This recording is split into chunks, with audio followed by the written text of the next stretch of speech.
Hey, what's up guys? This is Anthony from Anthony's Customs, and for this review, we are looking at the McFarlane Toys DC Multiverse Gladiator Batman Dark Knight's Metal. A lot of people seem to like this figure, and there's definitely some good stuff going on here. Is it as good as it could be? I don't think we ever expect that to be the case, but does it have enough good stuff going on? It might. Some of you might be into this if you weren't already, and others are probably going to be turned off by a few things. So I'm going to talk about all of that, so let's go ahead and get it off the stand and take a closer look. This guy stands just about 19 centimeters to the top of the head, not counting the ears. That's going to be about 7.5 inches. Here he is up against Darwin, appropriately sized for a different scale. Question of the day: do you think there are more obscure Batman designs that McFarlane can make, or has he exhausted them all? And if there are more, which ones would you like to see? I'm sure there are more, because it seems that there are an unlimited number, and I'm curious which ones you guys would like to see. Okay, so let's talk about the aesthetic. Lots of sculpt work going on here, very nice sculpt work going on here. If you look at the belt, you can see all the little details in the tassels. The metal part of the belt looks really cool. The metal part of his armor, that looks really good.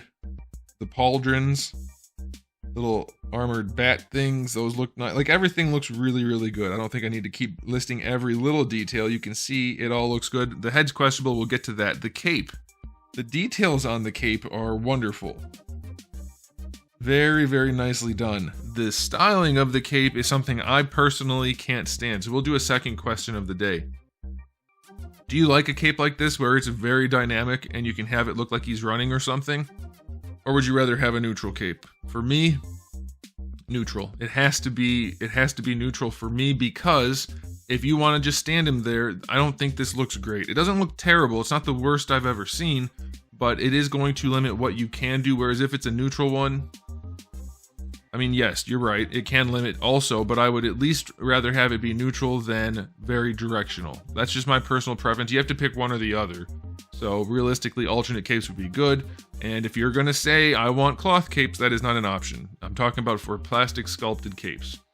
Okay? Alright, so yes, I get it, by the way. I understand that neutral capes are also limiting in some ways. I would just rather have that limit than this one, because this is so specifically. Plus, it's hanging straight down here, and over here it's crazy, so I don't know. I don't care for it. Okay, let's talk about the paint. Oddly enough, I had to double check this. This is mostly accurate to the source material. Having the metal down here being a different color than up here, I don't get it personally. If anything, I would expect this to be the more metal looking piece and not this, but this is the way it's colored in the source material. So I can't fault them for it. I do think it's goofy looking. I would much rather see the metal everywhere, but whatever, it's okay. The only thing I think that looks not great on this guy is the way they did the head sculpt.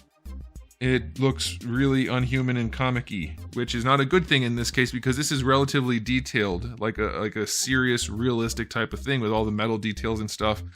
But then this is like a Pixar type head. Like, look at that chin and mouth shape, and the way they did the goatee, and the shape of the eyes, and how long and skinny the head is. It just looks weird. It doesn't have that gritty realism.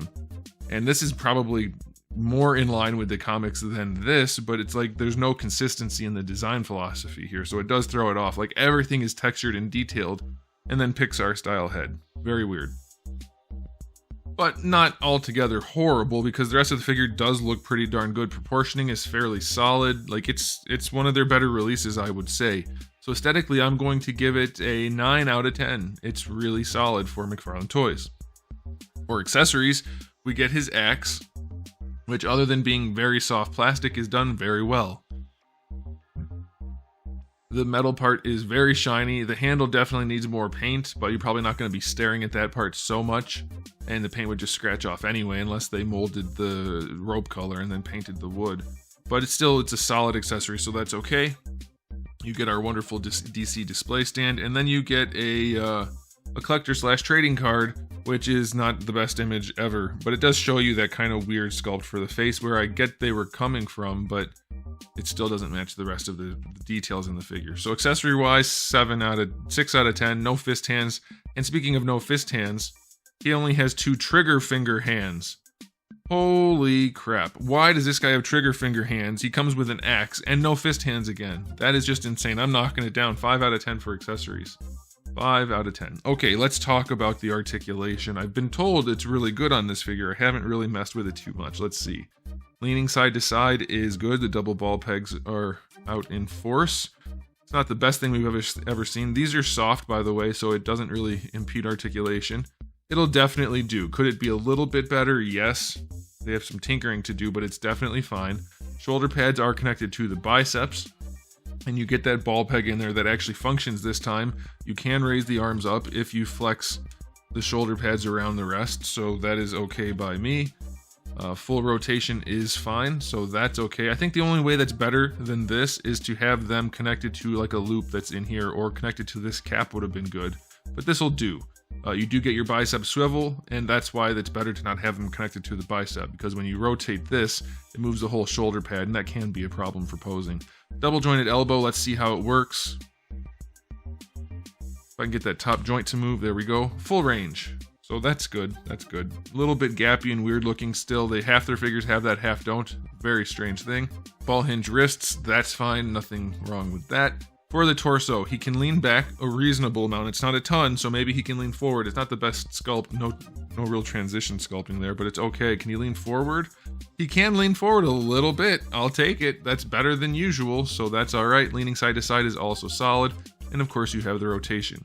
The lower torso can lean back actually pretty far. That's surprisingly good. And it can lean forward still. So overall forward lean is not a ton, but it's definitely better than usual. Leaning to the side overall, not bad.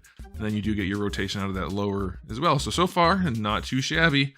This is apparently connected to the diaper. It is. As I pulled on that, it came unglued a little bit. So this is all one piece, so let's see how the hips can function. It should be fine. Yeah, basically full on splits, so that's okay. Going forward, the diaper underneath, the cloth part, is still a little bit chonky, but you can bring the leg up to almost horizontal, so that's probably going to be good enough. Going back, not a huge amount, but it's probably far enough. You do get an actual thigh swivel in here, right here. They did a cut joint. And I'm guessing you can actually rotate it up top too, but you don't need to. So thigh swivel there. It's at an angle though, which is really irritating, but it's still better than not having it. Cake on this guy is pretty well hidden. There's a little bit in there, but lately we have been disappointed by the cakes. The sculpt is weird because of the texture. He's got basketball texture cake. So I'm going to go only 2 out of 10. There's not a whole lot going on there. His crotch piece is textured like that too. Maybe it's supposed to be like a leather material. I don't know, that's a little bit weird. Double jointed knees on this guy are fine. Proportioning's not great, his lower legs are a little bit long, but the knee joint is okay. Is there a boot swivel? There is not. And then we have our ball hinge ankles. It's a big ball, decent range, fairly steep, fairly harsh ratchets. So that is going to be difficult for posing, getting that sweet spot. Toe joint is far enough forward and it's pretty stiff, so that's not bad. Can it go farther? Doesn't feel like it can go any farther than that, so it's pretty limited, but at least it's stiff and pretty far forward, so it looks okay and might hold a pose. And then the ankle rocker is obviously fine because of the ball hinge. So not the most articulated figure in the world, but it is pretty solid for a McFarlane Toys. I think that's fine. They did add the thigh cut.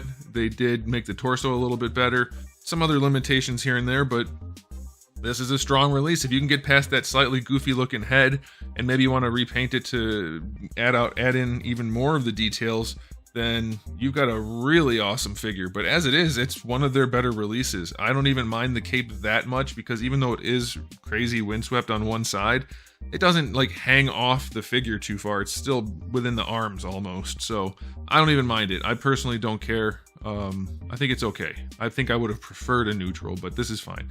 So I'll rate the articulation on this guy an 8 out of 10. It is better than most McFarlane figures, and now it's time for the final verdict. The final rating, is this as good as I've been told it is? I think so. I think it's up there as one of their tops. I'm going to give this guy, for the price point, a 9 out of 10. I'm going to go 9.5. There are problems, but the fact that it has this much sculpt work, this much paint, and it poses pretty well, does have flaws, don't get me wrong. This one is a keeper for sure. This figure costs less than this figure. Just want to put that out there for everybody who doesn't quite get what's going on here. There's still, every review I do, I get Marvel Legends fanboys or DC fanboys, McFarlane fanboys, and they're always fighting against whatever review I say. It's like, well, you're easy on McFarlane because they have so much sculpt and paint and at a lower price point and they're bigger figures. I'm like, well, I mean, those are factors. Those are factors. So yeah, I think this is a very strong one, and I think you guys might like it, even if you're not particularly interested in a Gladiator Batman. It's a strong release, good proportion, good overall aesthetic. It's going to look nice on a shelf. Like, if you had a shelf, which I'm guessing you do if you're watching this, if that was on your shelf, or that was on your shelf, which one's more interesting to look at? Which one's more collectible worthy? Collection worthy? Whatever. You know what I'm saying? It's this. So yeah, I think it's pretty cool. All right, I'm done rambling. Thanks for watching, guys. If you enjoyed the video, please do give it a thumbs up. If you didn't, give it a thumbs down. And if you haven't subscribed, you might want to. I have new videos almost every single day and thousands already on the channel. So make sure you come back for all of that. And in the meantime, keep collecting.